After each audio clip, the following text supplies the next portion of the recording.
It was a sunny spring morning when I set out on a long journey through the picturesque country roads. I was eagerly anticipating this trip, looking forward to the opportunity to savor the beauty of the awakening nature through the car window. My trusty vehicle glided smoothly along the asphalt, and I drove in a relaxed state, occasionally glancing at the side mirrors. Suddenly, I noticed an unusual gathering of vehicles pulled over to the side of the road up ahead. As I approached, a feeling of unease overcame me. In the middle of the road lay the motionless body of a young woman, with the people bustling around.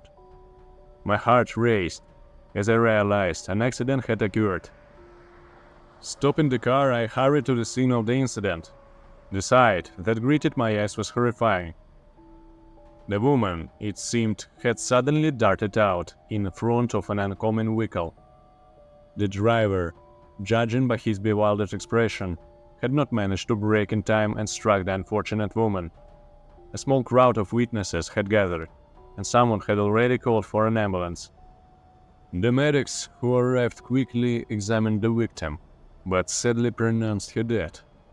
The driver was in a state of shock, realizing he had become an unwitting perpetrator of this tragedy. All present were shaken. The accident had occurred on a straight, well-lit stretch of road where no danger seemed imminent. This dreadful scene has forever etched itself in my memory.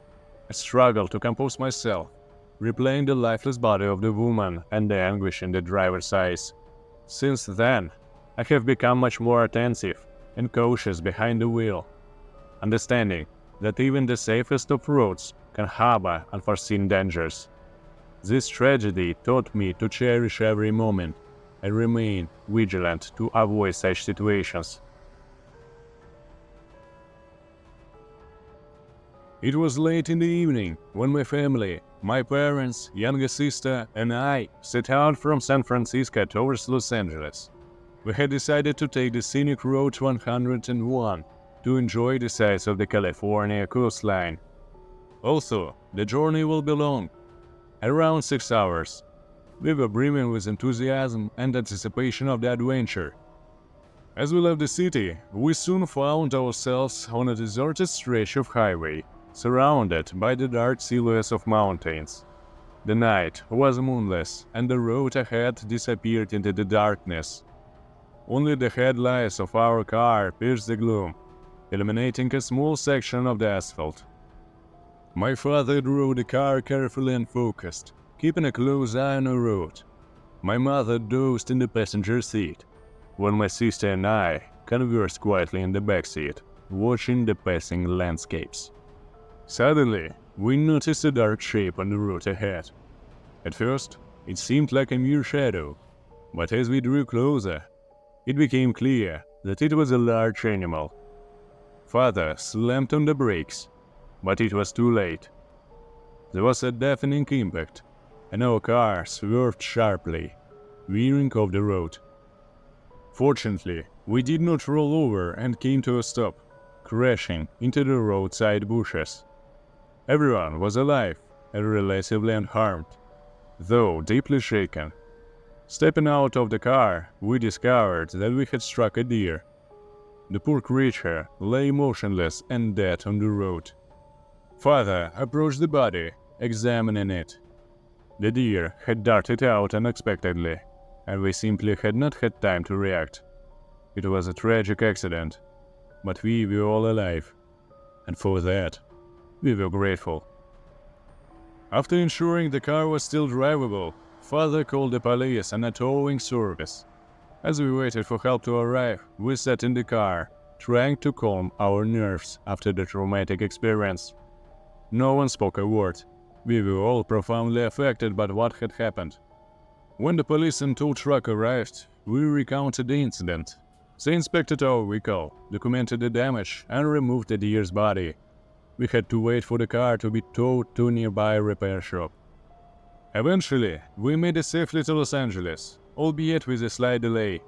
This incident made us view the dangers of night driving with new eyes and the necessity of being extremely vigilant on the road.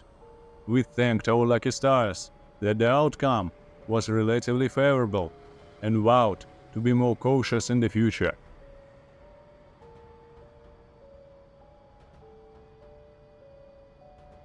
It was a cold autumn morning when I set out on the return journey home after a brief business trip. The road wound through dense forest areas, and the further I drove from the city, the more deserted the surroundings became. The radio crackled with interference, and the endless rows of bare trees flashed by the windows. I involuntarily shivered. There was an oppressive, unsettling feeling in the air. Suddenly, I noticed a strange dark spot on the empty highway ahead.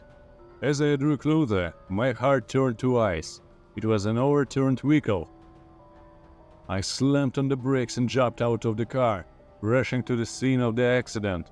I saw that there was someone trapped inside. Without hesitation, I hurried to open the door, ready to provide first aid.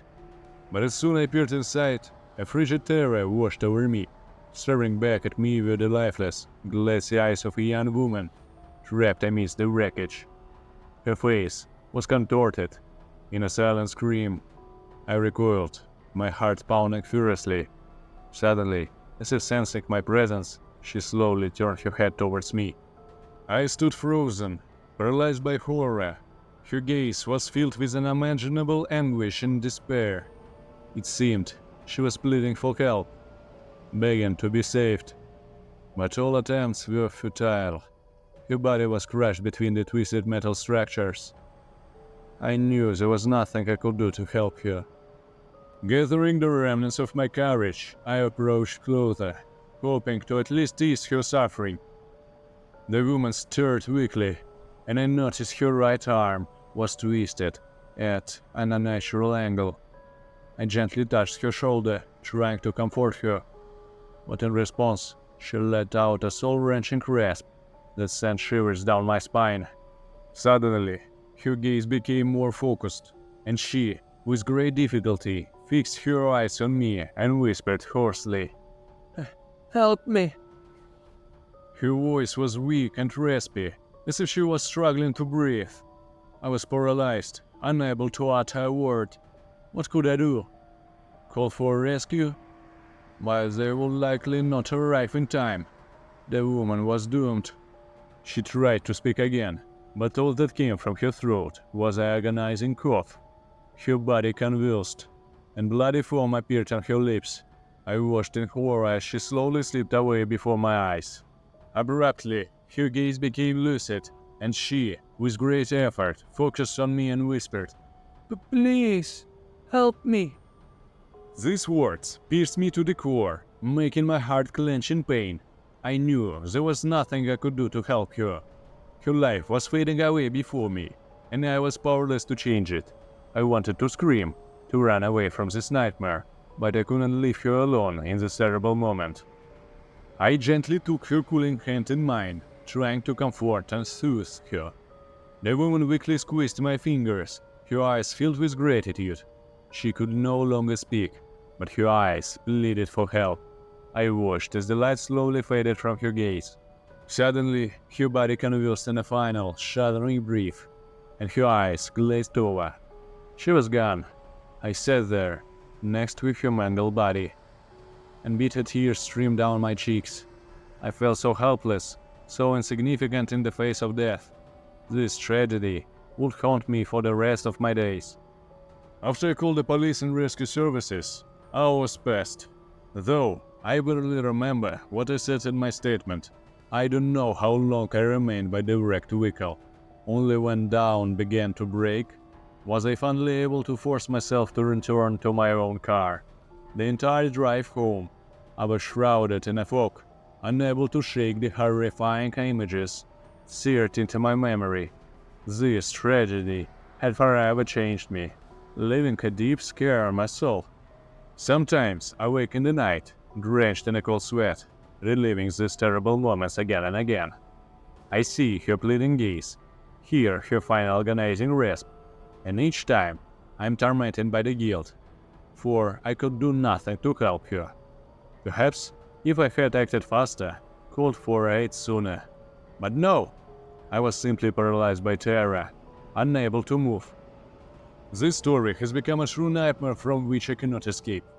It will forever remain in my memory, a reminder of the fragility of human life and how quickly everything can change.